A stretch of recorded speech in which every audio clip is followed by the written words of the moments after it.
हरे कृष्णा। दोस्तों, आज हम बात करेंगे क्रियामान क्रम के ऊपर। इससे पहले मैंने संचित क्रम और प्रारंभ पे वीडियो बना चुके हैं, आप वो वीडियो देख लीजिएगा। आज क्रियामान क्रियामान क्रम दोस्तों सबसे इम्पोर्टेंट क्रम यही है। इसको समझिए क्रियामान क्रम क्या होता है। जैसे कि आज हम जो कर रहे हैं, जैसे मैं ये वीडियो बना रहा हूँ, आप वीडियो देख रहे हैं, फोन चलाना, खाना खाना, सोना, टीवी देखना, कोई भी काम जो आप करते होते प्रेजेंट टाइम में, वो आपके क्रियामान क्रम होते हैं। और सबसे जरूरी, सबसे इम्पोर्टेंट यही होते हैं क्रियामान क्रम।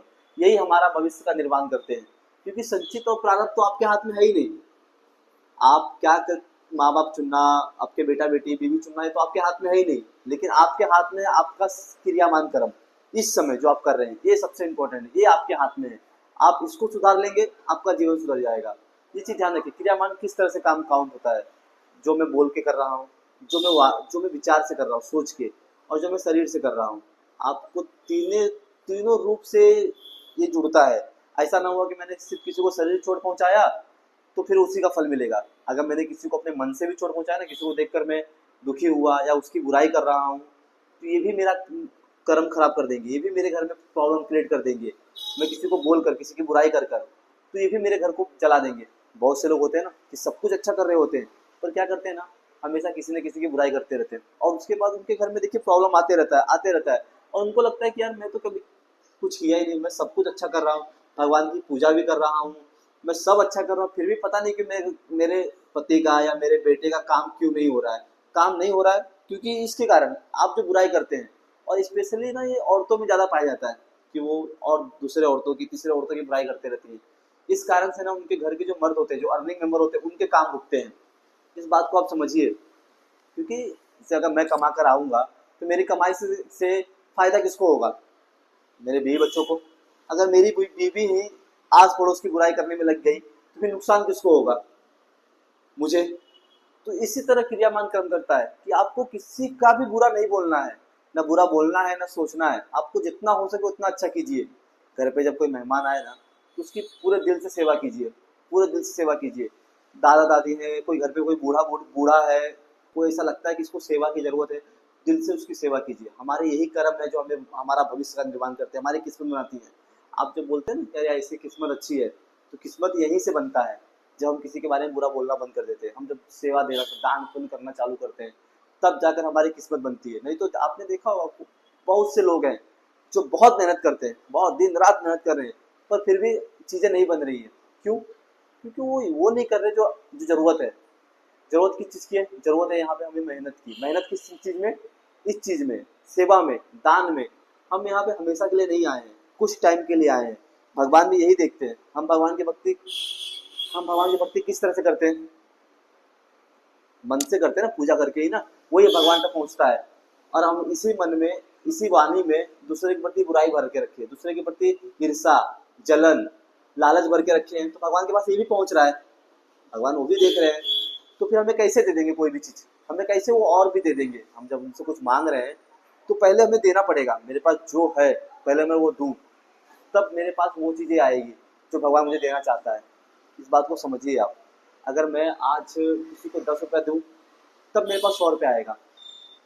अगर मैं जिसको 10 रुपया काट रहा हूँ, मैं अगर किसी ने मेरे पास कोई काम किया, उस काम का उसका 10 रुपया बनता है, और अगर उसको मैं 5 दे रहा हूँ, तो मेरे पास कैसे 100 रुपया आएगा?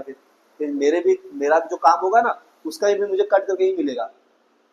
अगर मैं उसी काम का उसको 10 का 12 दूंगा, तो मेरे भी काम का मुझे 100 का 120 मिलेगा। इस बात को समझिए, कर्म का हिसाब ऐसे ही है। मेरे पास जो है मैं वो देना चालू करूँ, अपने आप मेरे पास आ जाएगा। अगर मैं किसी को बार बार बुरा ही बोल दूंगा, उसके पैसे ही रख लूंगा, देना ही नहीं चाहूंगा, तो मेरे पास भी वही होगा। इस बात को समझिए। एकदम सिंपल सा है। मैं अगर मेरे मुंह से गाली निकाल रहा हूँ, तो मुझे भी गाली मिलेगी। इससे कोई बच नहीं सकता, कर्मों से आप भाग नहीं सकते। आपको जो भोगना है वो भोगना ही है।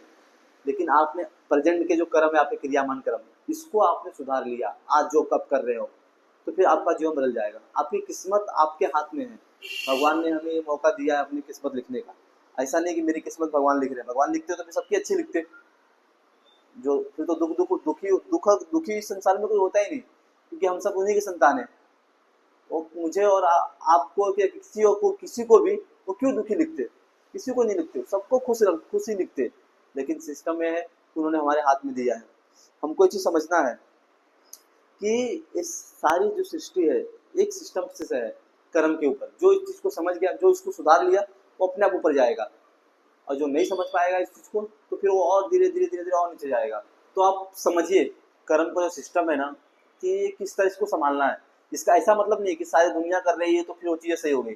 आज के टाइम में सब गर्लफ्रेंड बॉयफ्रेंड या फिर बीवी या पति को धोखा देने का जो चलन चल रहा है, तो इसका मतलब सब कर रहे हैं तो हम भी करें, ऐसा नहीं। जो कर रहे हैं वो भोग रहे हैं, वो इस चीज़ को बाकायदा भोग रहे हैं, बोल किसी से नहीं रहे हैं।